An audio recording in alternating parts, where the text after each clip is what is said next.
The Mayo Experience. Mayo Experience. Mayo Experience. Mayo Experience.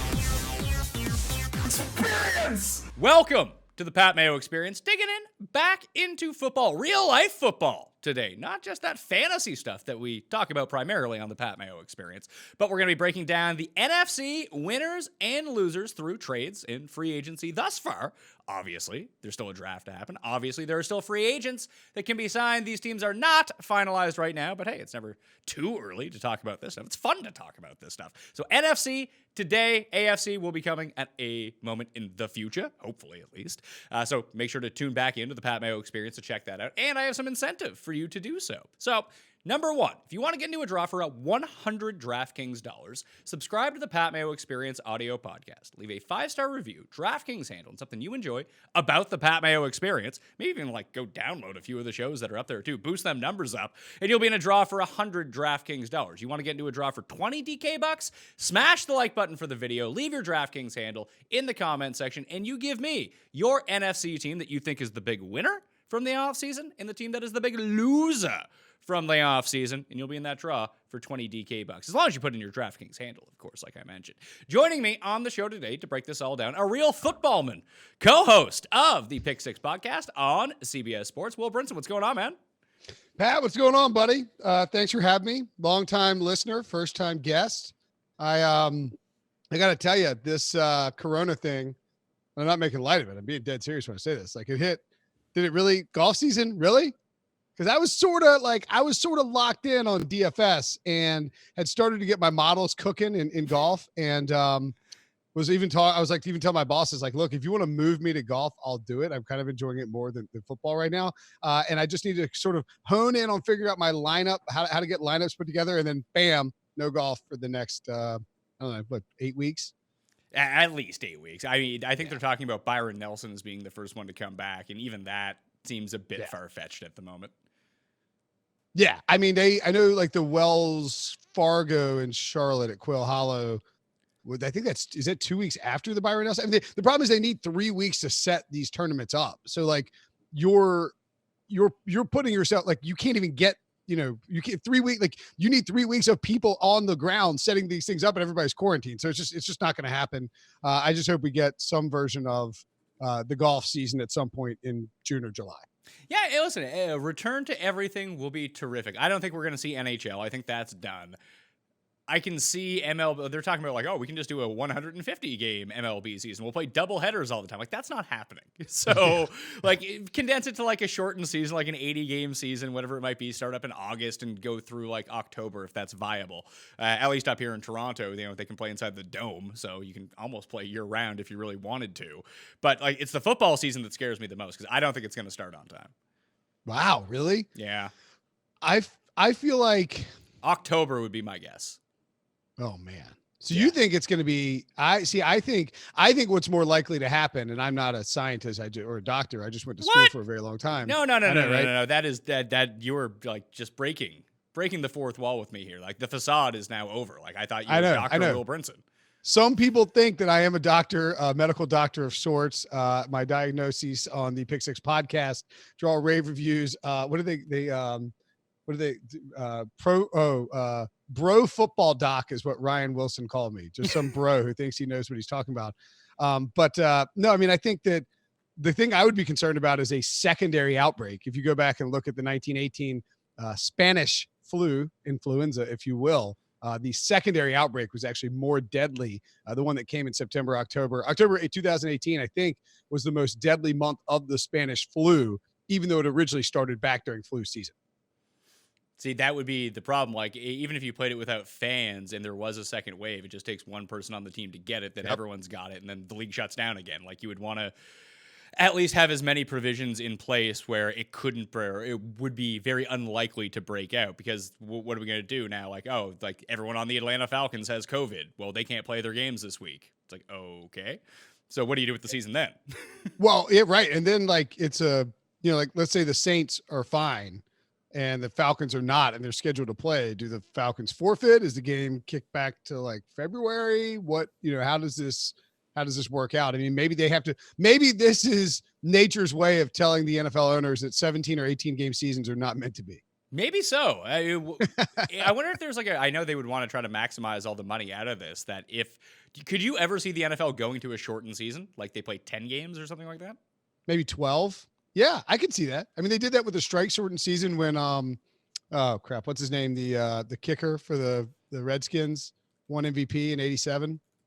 I can't remember his name off the top of my head right now, but because I'm a terrible football writer. But the idea that you could go to a shortened season is not crazy. I mean, you do it and you build in some preseason games because you have to have that build up. As much as they hate preseason games, you still have to have training camp and you have to have the build up that is 2 preseason games to get the you can't just throw these guys out there on October 1st or September 1st or 5th or whatever it is and say like, all right, everybody play professional football. It would quads would be shredding in half, hamstrings would be lying all over the ground. It would be a disaster.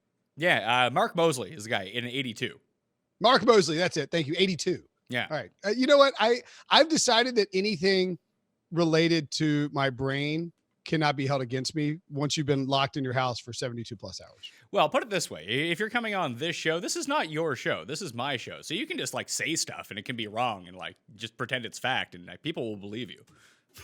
That is true. You're right. Maybe no one will call me on the carpet. Well, in fact, that's actually sort of my shtick is throwing out things that may or may not be fact. Well, when you're at CBS, there's a certain level of journalistic integrity that has to go in it. When you're on the Pat Mayo Experience, you're really dropping a level here in terms of the legitimate information department. That's not actually true. My boss, who EK. I told him, I was like, I'm going on Mayo's podcast. And he was like, finally, a Brinson show I'll be excited about listening to. Ah, that's nice. With the boss in your corner, that's always perfect. Let's talk teams, though. Who do you think in the NFC is the biggest winner so far through free agency in the trade period and everything like that? Because I think people will say it's the Tampa Bay Buccaneers. But I actually think the Cardinals got a lot better. The Cardinals would be my pick as well. And I look, Tampa Bay, if you're doing grades, you give Tampa Bay an A+. Do you because, though? No, okay, well, let's start with Tampa Bay then. We'll get to Arizona. Okay. I agree that the Cardinals are my number one winner. That's the team I would have answered first if you just blindly asked me. But I do think that you lured Tom Brady to Tampa Bay. But is that it's not like you lured him to California? Is that a good thing though? Does that actually make them significantly better? Because I'm kind of dubious. Well, I think so. I think if you look at Tom Brady in 2019, he wasn't terrible. Now he's not peak 2007 Tom Brady. And I mean, who amongst us is the same in our late 30s as we were in our mid 20s, but he played well. He just had nothing around him. And now they have Chris Godwin and Mike Evans and OJ Howard and Cameron Brate. Ronald Jones, I think, could actually take a little bit of a leap. I mean, just to me, there's enough there that I think Tom Brady with Bruce Arians they're going to collaborate on this offense, and it's going to end up being a productive unit that puts up a ton of points. I don't think that they're going to be bad by any means. In fact, they probably win more games than they did last year, but I just don't think that there's such a substantial upgrade from Jameis to Brady to make them they're favorites for the Super Bowl. I still don't think that they're the best team in their own division. Re-signing Shaq Barrett and getting the franchise on him, I think is still more important than signing Tom Brady. And so that's sort of that would have been my logic behind the Cardinals. Picking the Cardinals as the number one winner is that the Bucs I thought were already in pretty good shape. Get Brady or no Brady, do you feel like this team is going to be competitive? And go get Andy Dalton. I think this team could be competitive. I mean, yeah, that's my whole thing with Brady. There was a myriad of quarterbacks out there that were theoretically available. I think Dalton's the perfect example. If you put in Dalton in Tampa and not Brady in Tampa, I don't think at this point with Tom Brady, I think Andy Dalton is still good. They could be the 14th, the 10th, the 9th, the 18th, depending on where the season falls out. Best quarterback in the league. But it's not like you went out and got Patrick Mahomes. Oh yeah, for sure. I mean, it's not. It is not like that at all. You didn't even go out and get 2015 Tom Brady. You're getting 2020 Tom Brady. But the dude takes care of his body. I think he can still make all the throws. There is some diminished arm strength. You're reading The Athletic. Vic Tafur wrote that the Raiders were sort of out on Brady because they were worried that his game tape showed a guy who declined a lot. That's concerning. If the Raiders are John Gruden, you feel like he would have definitely taken on Tom Brady. But I just think that there, and this sounds a little cheesy, I think there are some intangibles that Tom Brady will bring to the Tampa Bay Buccaneers that Jameis Winston won't. And I'm not even talking about the 30 interceptions. I mean, like, he's going to come in there and work in a way that is going to change. Bruce Arians talked about this. Work in a way that's going to change the way that the people inside the building operate. His teammates are going to see how he behaves as a professional. And like, he's by all accounts, one of the hardest working guys you'll ever see in the NFL. I mean, everybody knows this. And I think he's going to have a chip on his shoulder, having, in my opinion, been kicked out of New England, told to leave by Bill Belichick. We're told you can't come back by Bill Belichick. And so I think you'll see a motivated Tom Brady who is willing to elevate the people around him, maybe in a way that a Jameis Winston or an Andy Dalton or even a Cam Newton can't do at their current stages of their careers. Yeah, I think that's a pretty important point, and one that I tend to overlook is that, you know, there is a culture element to this. Just having a professional in place who can show people how to work the right way can improve everyone across the board, even if the throws are, you know, not 2008 throws from Tom Brady. You would accept a level of diminished play from Brady if he can elevate everyone around him just to run crisper routes or get on the same page on the playbook, or here's how you train, here's how you take care of your body. I guess that is an aspect that just, it's so unquantifiable that, you know, you give Brady the benefit of the doubt on this because he has proven it over time, but we don't know if that will translate or not. Yeah, and like, hey, here's some magic Alex Guerrero avocado cream that you should rub on your body, and perhaps it'll make you stronger and faster in an unusually quick speed. Who knows? Whatever they use. Well, there's going to be a game like the week 2 in November. One team's going to have COVID. They're going to have to forfeit, and then Tampa Bay is all going to be put on the PED list. So Tampa Bay's like shooting like, yeah, that's right, PED list, or they're like Tom Brady has some anti-COVID like grate that he raised out in the, you know, like he's going to come up with the vaccine for COVID, but he's not going to give it to any other NFL teams because Alex Guerrero is going to squat on it. You have to subscribe to a meal plan with TB12 to get the COVID vaccine. And then it's going to turn out like it's just like those essential oils after all, where it didn't even work to begin with. Yeah, my buddy and I have an idea to, so like, you know, there's like the mosquito spray or whatever. They come and spray your house, and yeah. Do you guys have that up there? Yeah, like when they put the clown tent over your house and get rid of all the bugs? No. That's like a fumigation. I'm talking like these guys come and spray your backyard. We have bad mosquitoes here. So they come with like a leaf blower full of like this spray, and they shoot it all over your yard. And it's like the mosquito troop is what they're called or whatever. And like it rid your house of mosquitoes. We're going to start doing like snake be gone spray. Like it's just comfort. It doesn't really work. We're going to show up and spray your house with this liquid that tells snakes to get away, and we'll be millionaires. Yeah, it'll just be like a placebo thing, and you'll be like, "Hey, exactly. We really took advantage of this disaster capitalism, and we're good to go." They re-signed Ndamukong Suh as well, and a lot of people made a big deal about this. It's like, well, the Bucs were awesome against the run. Like, who? This sounds so flippant, but who gives a shit if you're great against the run?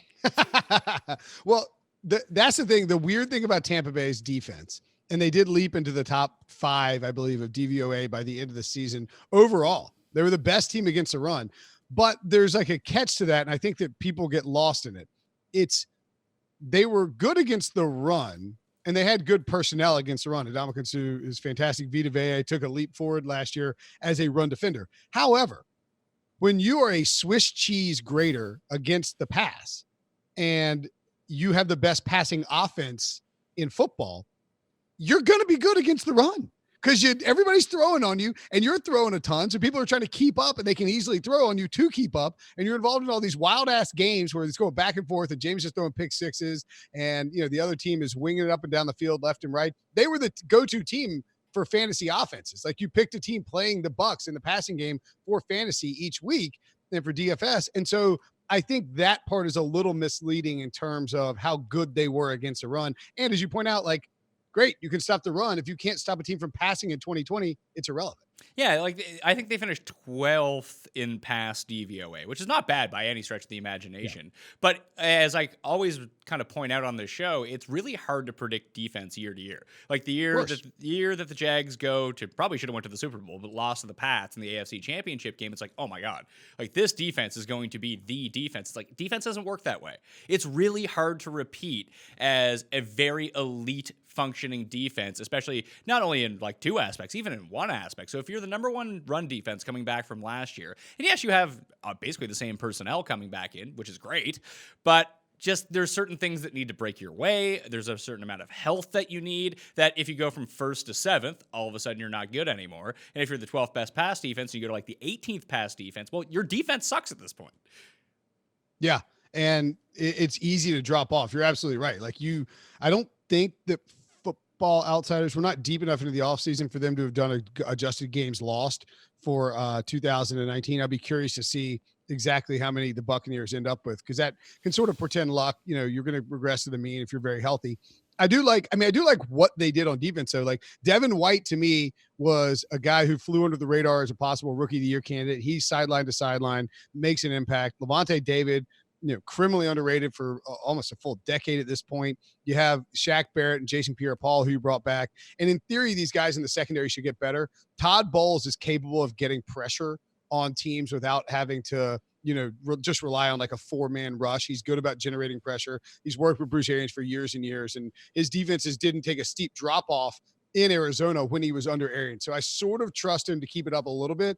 I still think, we're also going to see something different. Like they're going to be probably, I don't know, like they're going to ask less of their defense, I think, because they have Tom Brady, and in theory will engineer, longer drives that end in less turnovers and less deep plays down the field, would be my guess how that offense operates. Yeah, that's also a big part of it too. So it works twofold. So you have Brady, you expect fewer turnovers in that sense. Therefore, your defense isn't always on the field. They're not getting exhausted. They don't have to defend short. I would be curious to see how often that Jameis just turned the ball over inside their own 30 and then the defense just suffered the consequences of it. That would be interesting to find out. And you just know that's not going to happen with Tom Brady. At least we don't project that to happen. But also on the flip side, a lot of the offensive explosion from the Bucs also came from the Bucs being down by like 14 points after 2 minutes. And they just, hey, we're going to air it out the entire game. Like there will be a bit more balance to the offense, I would think, but they're still not good at running the ball. No. And yeah, I thought they were going to pick up Deion Lewis in free agency, who would sort of help supplement that run game with the passing game. The offensive line's a question mark, and yeah, I just don't like Ronald Jones is going to have to take a massive leap, and even more so this year. Like, Bruce Arians has not been shy about explaining why Ronald Jones didn't see the field a ton. He's not great as a pass blocker right now. Now, maybe he gets better with a shortened off season that he doesn't get to spend, he doesn't spend any time with his teammates. That seems unlikely. There's no way they're going to leave a running back out there who cannot pass block with Tom Brady under center, because one bad hit on Tom Brady from a running back who misses a block, for no reason other than just he's not good at pass blocking. And Brady at his age, is down and out. And then all of a sudden your season is down the toilet, and you have the Glazer family, who's not afraid to fire people, banging down the door asking what the hell just happened with our $50 million investment. Well, I would think of it on the flip side too, that even when you look at New England, even when they use their fullback sets, I mean, that's one thing. But if they're passing, whether it's at a shotgun or a single back set, and someone like James White's on the field, it's not like James White was ever asked to pass block all that often. He's running routes out of the backfield. Just their offense moved very efficiently, very quick. It would be 2 seconds, then the ball was out. That's not necessarily what had happened in Tampa under Jameis, or even with a lot of these Bruce Arians offenses. So do you think the offense looks more like a classical Arians offense, or more like a Brady and Josh McDaniels offense, where it's just quick hitting? Almost, we don't need to run the ball that much. Our running game is going to be these like quick 4-yard passes, and that'll just be the extension of it. Well, that's the crux of it, right? I mean, like that really boils down to, and from a real football perspective and a fantasy perspective too, like, do you want to invest in these guys? Do you trust Tom Brady to put up big numbers, Mike Evans, Chris Godwin to sustain what they did last year? And from a winning games perspective, like, do you want to bet on their over under? Do you think they provide value to win the NFC South? Like, all of those questions are going to be answered by how this offense plays out. And I don't think anybody knows the answer. I thought Bruce Arians had a telling quote to Jenna Lane of ESPN on, I've lost track of days. We were recording this on a Thursday. The quote came out on a Wednesday, sometime in the middle of March, on a Wednesday. And he was basically like, look, there are lots of reads that you are high to low reads. You start deep and work your way back to the line of scrimmage. And a lot of quarterbacks I've coached don't like to get off that deep read. I think Tom Brady is good enough to get off that deep read. He's going to figure out when to take his deep shots when he's got the right matchups on the outside, or wherever the deep shot is coming from, if Chris Godwin's lined up in the slot, etc. Or he's going to start, he's going to look at that deep read, see that it's not a matchup he likes, and go ahead and start working a little bit lower. And I think that'll be the case. I think they'll blend it is my answer. I don't think Bruce Arians, he's a very good football coach. He's not stupid. And he knows that if he puts Tom Brady out there and has Tom Brady do 7-step drops over and over again behind that line and just have him chunk it deep to Mike Evans, it's going to end really poorly. I think they will take their shots. I think Brady's actually a better deep passer than last year gives him credit for because of who he was throwing to. But ultimately, I think it will be more of a blend, not necessarily what McDaniels did, but that it'll be sort of a shortened version of what we saw from Carson Palmer and Bruce Arians when they first started in Arizona. Well, let's talk about the Cardinals, Bruce Arians' old team. They trade away David Johnson. They get DeAndre Hopkins back. They did lose Damiere Byrd to the Patriots, so you got to watch out for that. And the Patriots announced that signing right as the Tom Brady rumors were popping up. It was beautifully Belichickian. They're like, we signed Damiere Byrd, another crap wide receiver you don't care about. So they put the transition, then signed Kenyon Drake. Larry Fitz is coming back. Devondre Campbell ends up going to their defense. And they upgraded the defense just marginally, but just put some solid players in place that I'm getting. Here's the thing. I like what Arizona has done. I think they've had an excellent offseason. But I'm getting like really terrifying Cleveland Browns from last year vibes about them.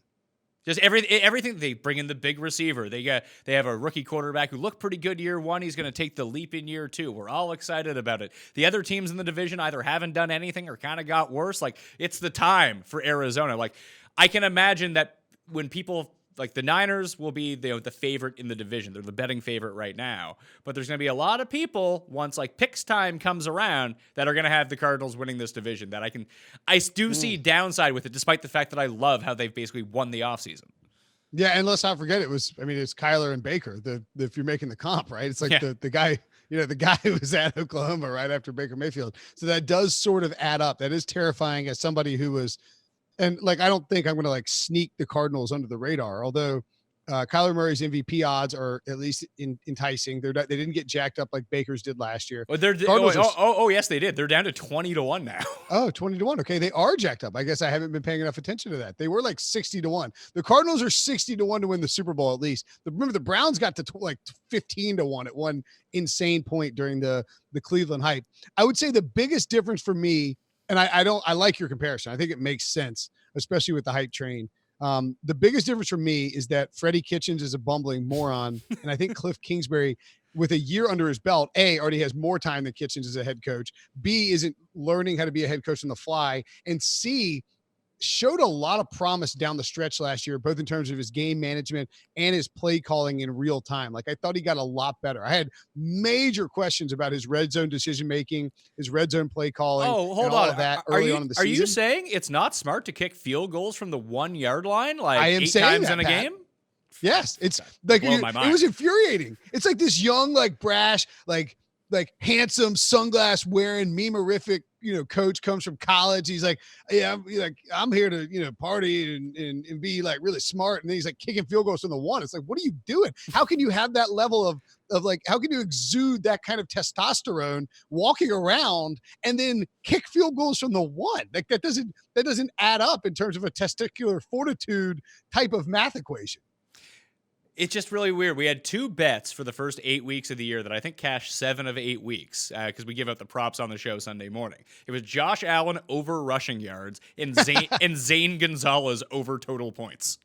That was a good one. I mean, Kingsbury was banging down those field goals early on. He didn't care. I almost think he was like, I feel like the Cardinals were worried that I think Kingsbury was worried that if he went for it too often in those spots and missed, he would immediately be subject to this guy doesn't know what he's doing criticism.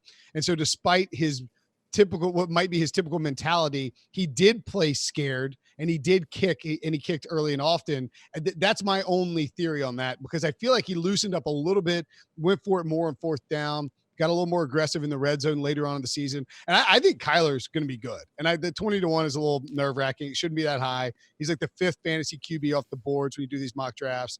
But you see his deep ball. And I mean, that dude can wing it, and he didn't have a whole lot of help, and he didn't have a good offensive line last year. And I mean, top 5 fantasy quarterback seems definitely within the realm of possibility.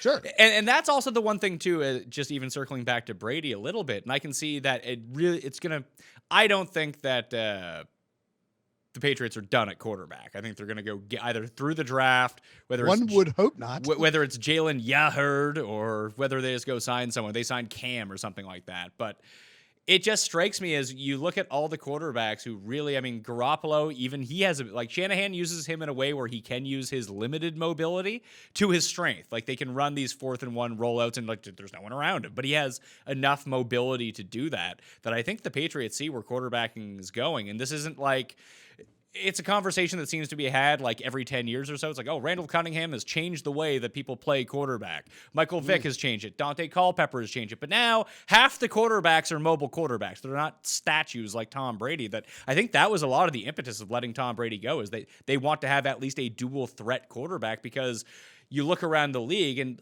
not everyone's Lamar Jackson kind of thing, but like, I think Kyler is a good blend of both those things where he does have the running capability. And maybe like it's all off the Aaron Rodgers, Russell Wilson playbook where these guys are passers first, but have the mobility, or at least Aaron Rodgers did, that they can scramble for the first down. You can have designed running plays because it just keeps the defense up. If the defense knows you're going to take a 3-step drop and throw or a 5-step drop and throw, you can gear your defense to shut down that offense in certain ways. Now, a good offense can overcome it, but you give them something else they have to think about. There's so much value in that just from a scheming perspective that you would want to have that under center. Yeah. And not to mention like just strictly from a math perspective, if you have to like, you're dealing with an extra guy that you have to contain who might take off running. Whereas Tom Brady is not like, you don't have to worry about, looking out for the read option on the, to the right with Tom Brady. I'd say the other thing just on Kyler and Russell, I think Russell is the great comparison. And I would throw Patrick Mahomes in there too. The one thing that those 3 guys have in common is that they have a baseball background, and some other guys do too, of course, but like you can see Kaepernick had that as well. Yeah, for sure. Kaepernick. Yeah. But like, you can see it when they run, they keep this very level plane, like up to and including their arm. And they are capable of, it mimics to me exactly the motion of a shortstop or a second baseman fielding a ball and then on the run making a throw, because you have to maintain that even plane across your balance across your chest and then through your arm, otherwise the ball is going to sail. And so I think that's what's made those guys so dangerous, maybe even more so than just a Lamar Jackson who can take off running and destroy you with his feet. But like Mahomes can take off running and then just whip something out of nowhere. The same with Kyler, he can be running to the right and just launch one deep. You see those with Russell all the time, that toe tapper late in the year to Tyler Lockett. I think that baseball background in particular helps those guys. But I agree with your point. I think the Patriots have wanted and do want at some point. Bill Belichick believes there's some sort of not Moneyball approach, but there is an economic shift in terms of what you can do offensively to having a mobile quarterback. And had he not had Tom Brady for, the last 10 years that he probably didn't expect to have Tom Brady, he probably would have moved to a mobile quarterback sooner. Well, not every team can be a winner or a loser in the NFC. There's just a lot of teams that stayed relatively neutral. They made a few signings, they replaced them, or they lost a few guys, they replaced them with basically the same guys kind of thing. Like, it's hard to say like this team won, this team lost, and like have that for there's some C pluses out there for every team. Like that's fine in the offseason if you were a good team. Like if you just tread water because you were good, incrementally add somewhere else. But if there was going to be another winner from the NFC that you can see, who do you think it could be? Another winner or a loser? A winner. Oh, winner. Let's see from the NFC. Why am I? Let's see. I don't think the Panthers are a winner. I do think the Bucks. I mean, I think the Saints qualify as a team that won, but I would hesitate to give that too much credence just because they basically brought back guys that they already had in Drew Brees and Andrew Pete. One team that I think does qualify would be the Philadelphia Eagles. They get Darius Slay in this trade. They've needed cornerback for a long time. You look at what they have done on their defensive line, and to me, it very much, Pat, mimics what they had when they went on that Super Bowl run. They had Javon Hargrave as a free agent from Pittsburgh. Fletcher Cox is back. They got Malik Jackson sort of lingering in the background there. Brandon Graham, Derek Barnett. They have so much talent at pass rush, and now you have maybe Matt Patricia would disagree, but an elite cornerback in the defensive backfield in Darius Slay, who can help take some of the pressure off of a secondary that was just ravaged last year. I still have questions about what they're going to do at wide receiver. I think they will probably address that in the draft to a degree. And in my opinion, you have 4 guys, CeeDee Lamb and Jerry Jeudy, Henry Ruggs, Justin Jefferson, who can be impact out of the box guys. Maybe Philly trades up and gets to ensure they get one. We'll see how that plays out. I know Howie Roseman spoke about Alshon Jeffrey in terms of he knows he needs to get healthy and he's being sort of, drugged through the mud out there in the public. That is a bit of a concern, but they do have the 2 tight ends and a decent running game. I think Miles Sanders could make the leap this year. Additionally, to me, the Giants stink. They're just not going to be that good. The Redskins are 2 years away at least, probably if Dwayne Haskins clicks. The Redskins somehow got objectively worse. Yeah, I'm fine with that. Their biggest signings were J.D. McKissick and Peyton Barber, and then Cody Latimer. They took crappy players from all the other crappy NFL teams. Thomas Davis. We're good. Thomas now. Davis. He's only 2 years younger than Tom Brady. So they are putting a lot of faith in Ron Rivera using his schematics approach to improve the defense. Their pass rush is pretty good. I don't know what they got on the back end. Obviously they paid for Landon Collins last offseason. Brandon Scherf tagging him was paramount. You worry a lot about, you're letting Trent Williams go. So Dwayne Haskins is going to have, you've had Trent Williams on your roster for a year and a half, and Dwayne Haskins will get nary a snap with an all-pro left tackle. That's not fair to your young quarterback. But the larger point too was that, to me, the Cowboys, even though they got Amari Cooper back and they tagged Dak, losing Byron Jones, we don't know what's going to happen to Leighton Vander Esch. They lost Robert Quinn. They lost so much on that defense, and they have a new head coach. They lost their starting center, and they have a quarterback whose contract status is TBD right now as we record this.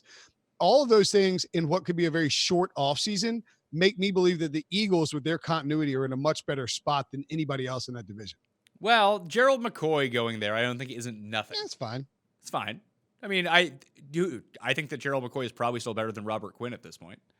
I think they're both good, 2 different players. But if you're not going to get excited about Ndamukong Suh, can you get excited about Gerald McCoy?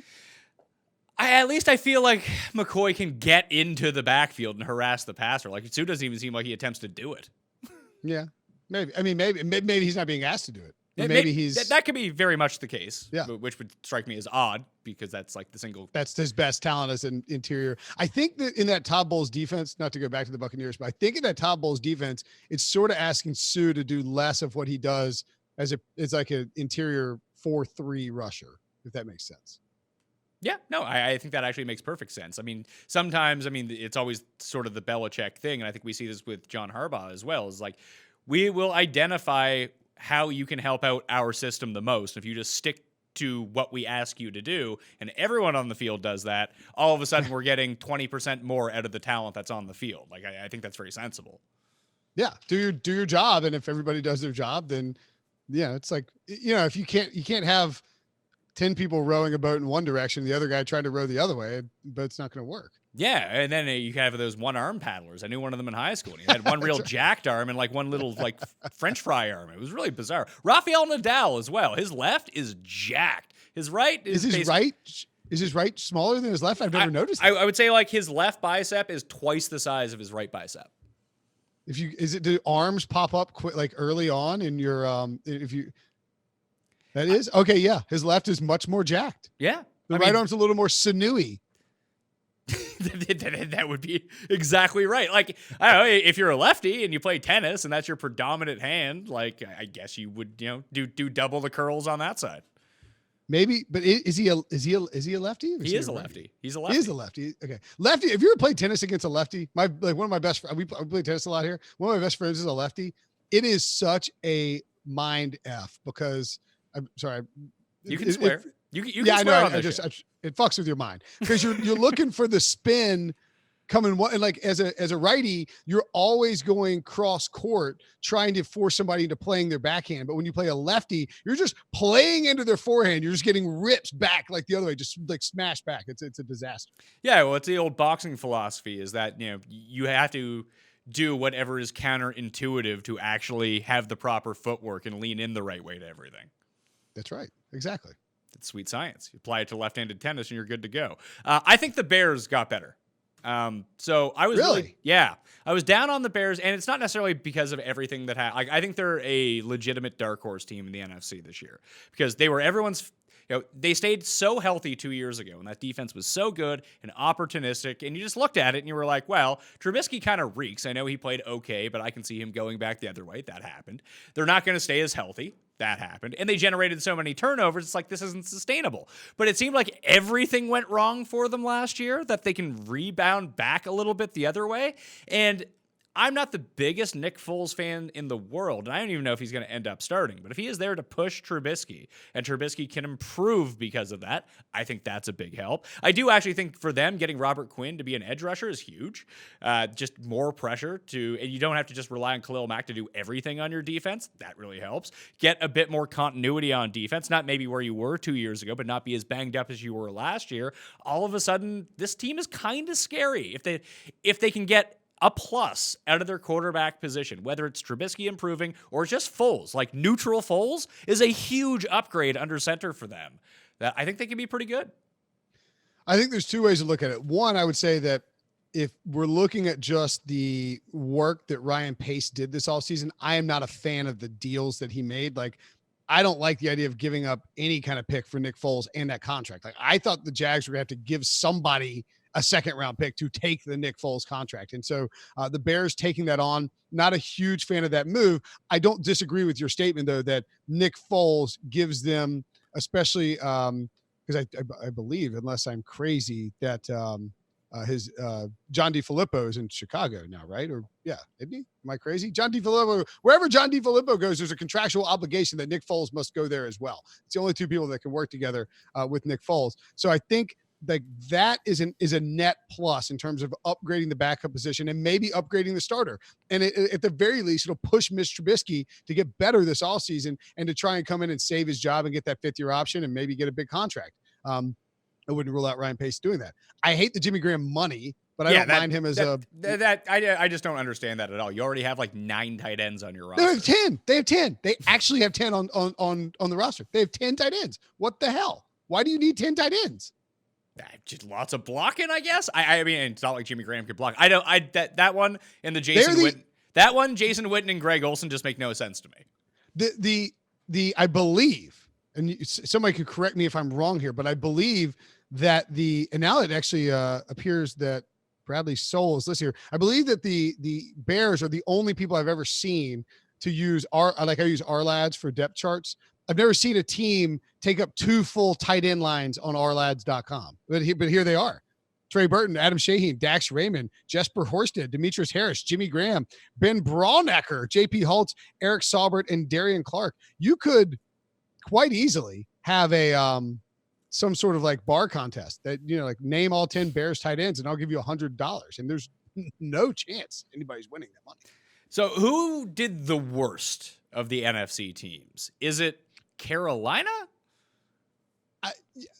Yeah, Carolina did a bad job, but I think that they're quasi tanking, and I don't think anybody realizes that. I would say the Lions, and the Lions were already bad. I mean, this is disastrous. Like they paid Halapati Vaitai. That's not how you pronounce it. I don't care. I just can't figure it out. Big V, if you will. They gave him like $55 million. The contracts that they handed out in free agency just don't make any sense. They traded Darius Slay. Like Matt Patricia thinks that he can just thrash this cornerback who's been a very good cornerback for his team. And like, you're not Bill Belichick, buddy. You don't have the titles. You can't do all that. I thought that the Lions, you look at them, and for a team that's been given an impetus, win this season or else everyone gets fired, they don't have a chance of making it to the playoffs, and they just don't look like a very good roster. Maybe Matthew Stafford bust out of nowhere to have a great season late in his career, but I don't love it. The Panthers, to me, their problem is that they don't seem to know what are they doing? Are they tanking?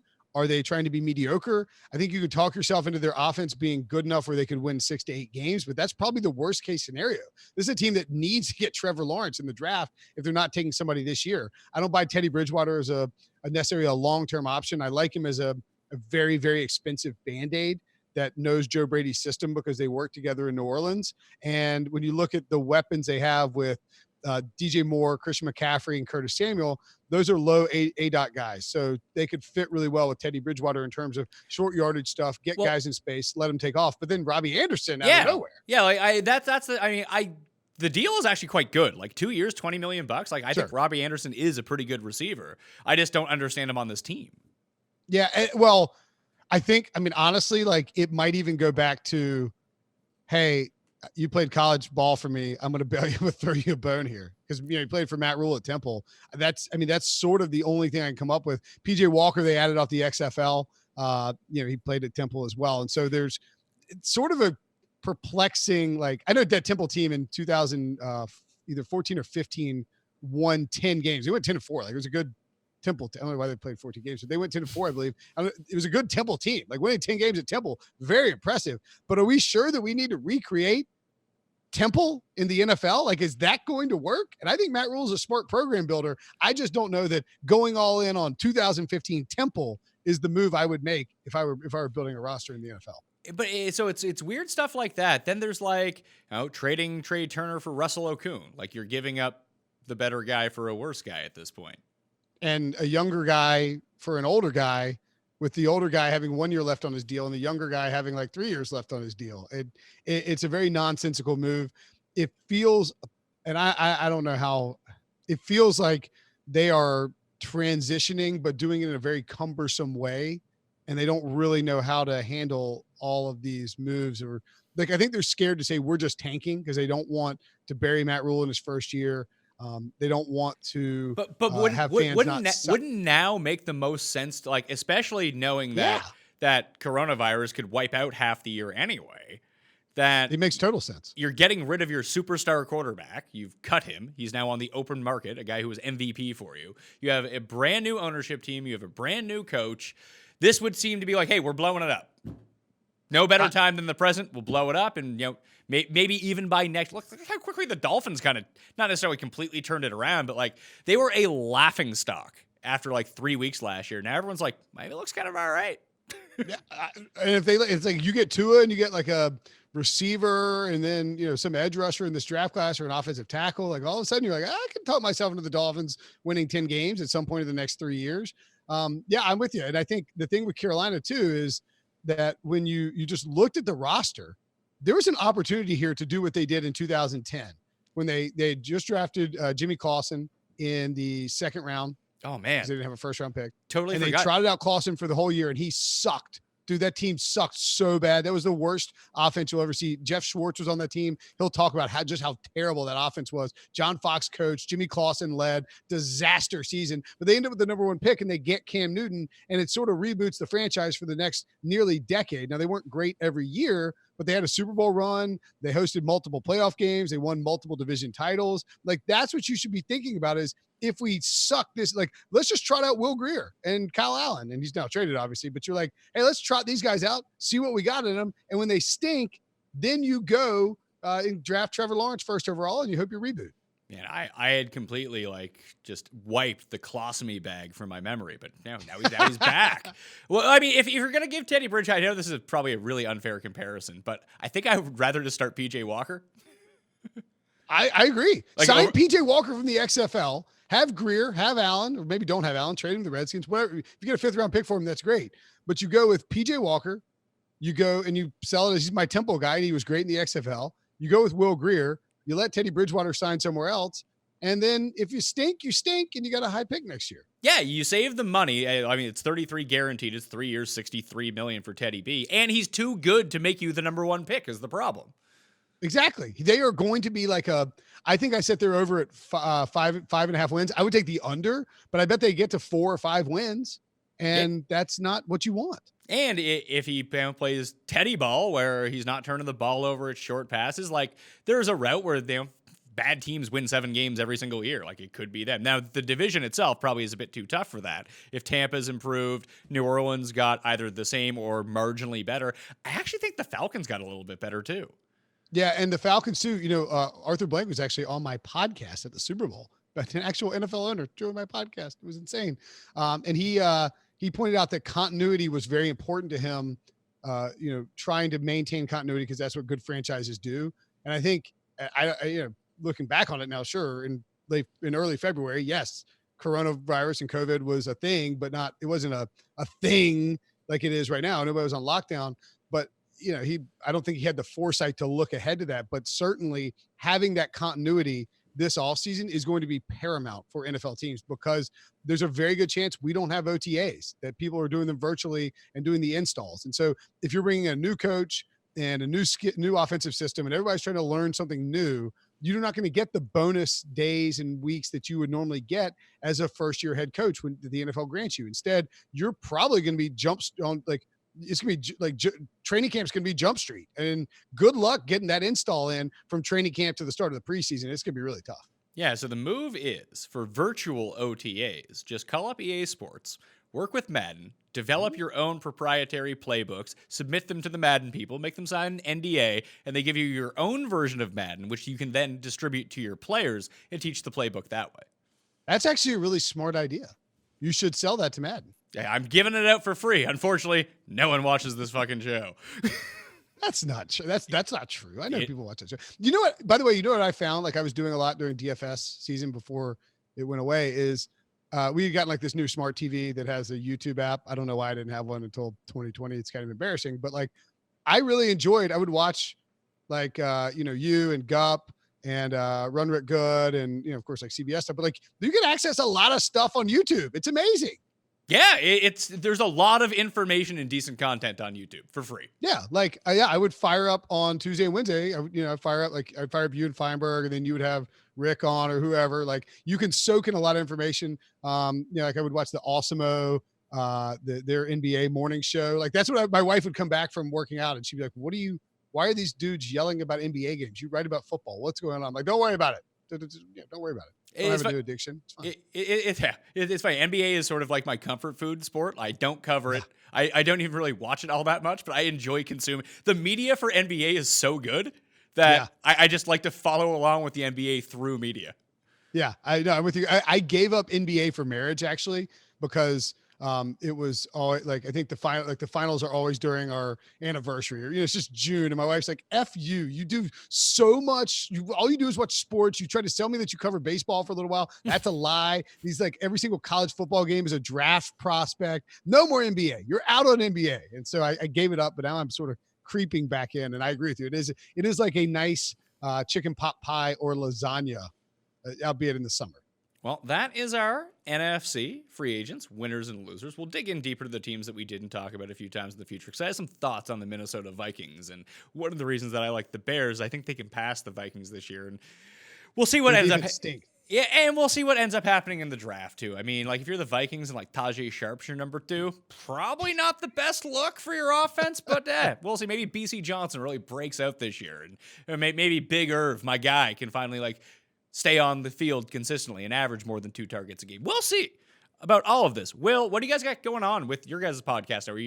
You're obviously not going daily right now, are you? We are still daily. Oh my God. We are daily. We are daily year round. It's insane. And in fact, Pat, they actually have added to our daily consumption. We now have a CBS Sports HQ show daily at 8 p.m. to 9 p.m. Eastern. People can watch that for free on your CBS Sports app, Roku, Fire, Amazon TV, wherever Amazon Fire, Apple TV, wherever else you get your phone, anywhere you get it. And of course, we have daily NFL shows, and we will be daily. Unless I don't think that my boss is going to let me quit doing daily since we've done it for 2 straight years. So I think we're just daily through June. It gets a little dark, but it's got good football information. Would you know about Roku and Fire Stick and all this stuff if it wasn't like I found out about all of it? It's like they came up to me. It's like, hey, we're available on all this stuff. I was like, what the fuck is this stuff? Like 4 years ago, I was like, then I found out what it was. Like, I don't know if I would know what any of this stuff was if I didn't host the show. And I was told that my show airs on them. If I was just like a guy who just watched cable, I probably would be very confused by Amazon Fire. But like, I like the idea. I switched to YouTube TV, so you can use that on Roku's and all that stuff, and that is very nice. Being able to do all those things. So I'm sort of in on that technological stuff, but you're right. Like if I was in a different vocation, probably not. Will Brinson at Will Brinson, Pick Six Podcast on CBS. Like you mentioned, CBS Sports HQ. You can check him out on there, as you can check out my good friend Rick Gaiman. Rick Run Good. Not a whole lot of golf going on right now, but That's the whole deal. Anyway, I'm Pat Mayo. You can follow me at the PME, Twitter, Facebook, Instagram. If you want to get into a draw for 100 DraftKings dollars, subscribe to the Pat Mayo Experience audio podcast, 5-star review, DraftKings handle, something you like about the show. If you want to get into the $20 draw for the video, smash the like, leave your DraftKings handle, give me your biggest winner and your biggest loser from the NFC. Although I know some people are going to be like, the Cincinnati Bengals got really good. And I'll be like, they're not in the NFC. And they'll be like, I don't understand questions. Because that's what happens in YouTube comment sections. Either way, keep them coming. I'm Pat Mayo. I'll see you next time. Pat Mayo Experience! Experience!